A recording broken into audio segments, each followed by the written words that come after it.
Hello， 大家好，欢迎回到老游的频道。这期视频我将分享迪亚斯翻新后的一种烧脑型打法。这期装备的选择跟前一期迪亚斯的视频的选择是差不多的，依然是吸血和抗伤的出装。讲到吸血的话，灰烬自然选择战士冲击、鲜血盛宴，而最后一个技能和以往不一样，我并没有选择无惧冲击，而是选择了震荡冲击。而迪亚斯玩经验路比较常见的战场技能有反击石化和瞬移。待会老游会分析该如何选择战场技能。迪亚斯的技能依然是有大点大、主2负1。游戏前期，游戏开始，第一件装备我先选择小鞋。为什么会这样选呢？因为我这个玩法的第一个关键点就是我会去卡敌人的兵线，然后就是先升2技能，一直使用位移来赶路。那为什么我会想到这样的玩法？有一个原因，第一，迪亚斯的一个很大的优点就是它前期1级的作战能力是非常强大的。在游戏前期1级的迪亚斯是很有话语权的，再加上我们拿瞬移这个技能是不太害怕敌人来围杀，所谓的进可攻后可退。遇到这种前期弱势的经验路英雄，他敢来的话，我们就把他连兵线一起打，结果就是我们先升到2级获得优势。快速清完第一波兵线之后，我们可以选择干扰野区、抢河道野怪或中路打一波节奏。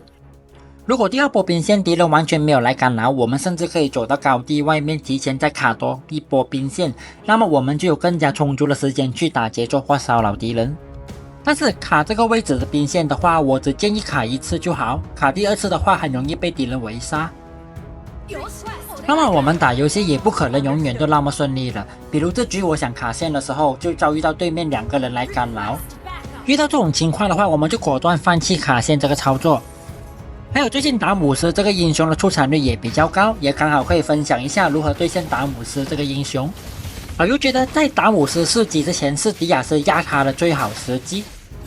另外，迪亚斯对线的另外一个细节就是我们在打的时候慢慢走回到有兵线的地方来打，有2个原因。第一，强化普攻的回血和利用强化普攻清掉兵线比敌方更快的升到2级，比还多一个技能。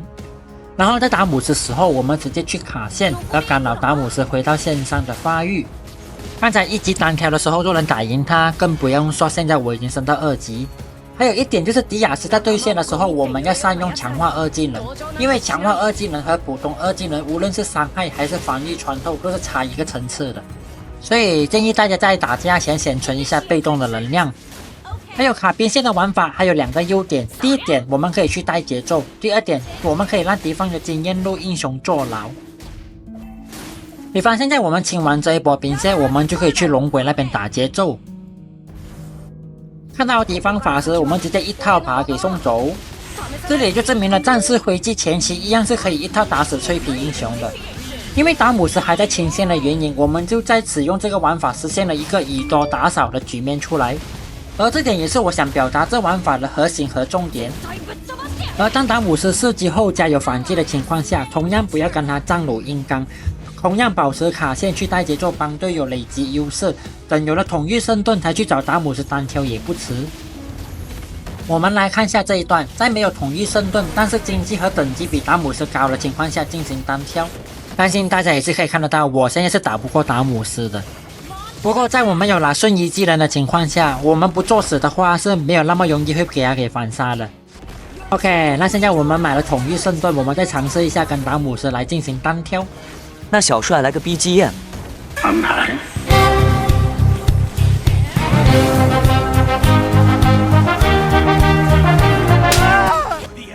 所以当迪亚斯出了统御圣盾过后，再跟达姆斯打的话，那个结果是差蛮远的。然后在前期5分钟前防御塔是有护盾的情况下，我们也是可以去支援队友打出优势的。在我们去支援队友的时候，我们下路的防御塔没有被打爆的情况下，这个损失都是可以接受的。然后从上路赶回来下路的时候，神龟也刚好刷新了，我们就可以打一波重要的团战。这时候我们要做的东西就非常简单，配合队友抢资源跟击杀敌人。我们观察小地图可以看得到，射手跟辅助在带上路了。那现在法师就是一个漏档的情况下，我们越塔把他给斩杀掉。然后看到打野还没有开龟的意图，我们就可以先回到我们的线上，清掉那波兵线拿到4级，也可以补掉我们损失的状态。然后装备那方面，因为我玩的是卡线，所以第一件装备要先出坚韧鞋，加移速和减少控制时间都可以提高我们的生存能力。老尤剩下的交给小帅分享。好嘞，今晚加鸡腿。然后第2件出装就是唯一的输出装百战神斧。游戏中期，到了游戏中期的时候，我们要做的就是抢夺中立资源，加快发育或压敌方防御塔。然后讲回迪亚斯第3件出装，我们就根据需要来选择防御装。在敌方有阿卢卡多这类厉害吸血的英雄，我们就先出统御圣盾。如果不需要出减治疗的装备，顺风的情况，老尤建议先出女王之翼；逆风的时候就建议先出防御装。至于选什么防御装，就看大家对线的是法伤英雄还是物理伤害英雄。第4件出装同样是选择适合的防御装。加入对面有比较多控制技能，我们可以选择蛮力胸甲，然后我们也可以选择其他功能性的防御装。现在的曙光铠甲的残血回血功能也是一个不错的选择。如果是类似这把队友有回血英雄，例如安卓拉和拉斐尔，我们就可以选择神域这件装备。至于第5件出装，我们可以选择寒冬王冠配合迪亚斯的大招。然后最后1件出装依然是根据需求选择防御装就可以了。在防御装的选择上，可以讲是每一局游戏都会是有偏差的。在这里，老尤最后能给的建议就是，逆风局尽量出坦度高的防御装，顺风局才去考虑出那些功能性的防御装。然后现在没有人嘎叫的情况下，我们可以先去后面把兵线给清掉，然后再观看局势做下一步的动作。现在我们看到对面的金发帅哥在中路泡妞，那我们就可以先拆掉下路的防御塔。等我们拆完塔之后，我们就可以直接上去神龟那一边打节奏。我个人觉得呢，小打小闹的团战可以不用去帮忙，但是像这种大团的时候，我们一定要过去支援队友。提高产团率、输出和扛伤都是可以帮助我们拿到 MVP。以前看戏都经常看到一个不想做将军的小兵不是好兵，那么一个不想拿到 MVP 的玩家是好玩家吗？那么就让我们一起努力在无尽对决里面做一个最靓的仔。说得好。那我现在来分析一下迪亚斯可以用的战场技能。那我们先讲讲吸血坦克流就可以用的反击技能。反击技能无疑是可以放大吸血坦克流这个玩法优势的技能，拥有更高的坦度和输出，还可以用于针对敌方的射手。当然，获得这个优势的代价就是失去灵活性，不然你看到一辆坦克跑得比拉博基尼还快的时候，我会怀疑我是不是进错片场啊。所以喜欢简单粗暴的玩家，我会推荐拿反击这个技能。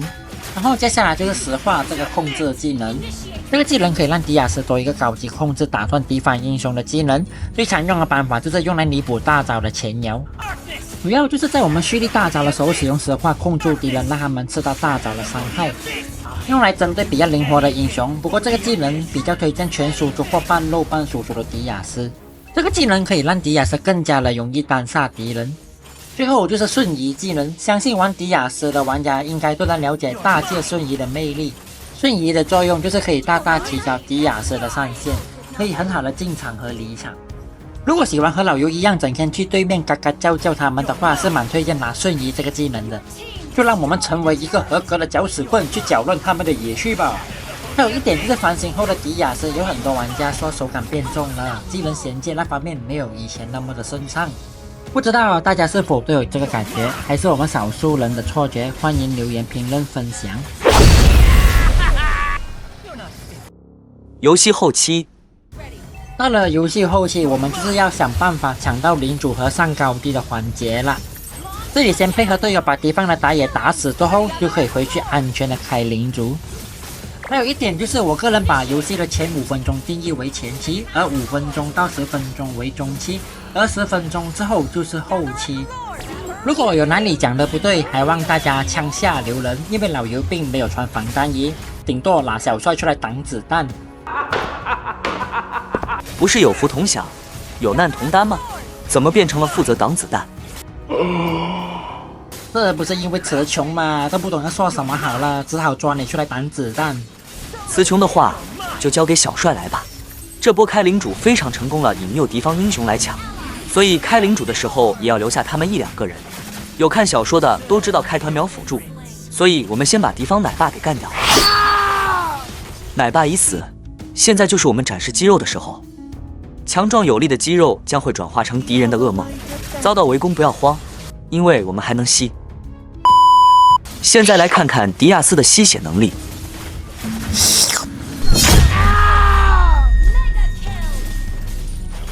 在领主和大队来到之前，我们可以先清理兵线，这个时候不好去找对面打架，一旦失误掉点，就会错失上高地的良机。清完这里就可以去中路会合队友，做他们心中的肌肉男。你给我一点时间，我吐啊吐啊的就会习惯了。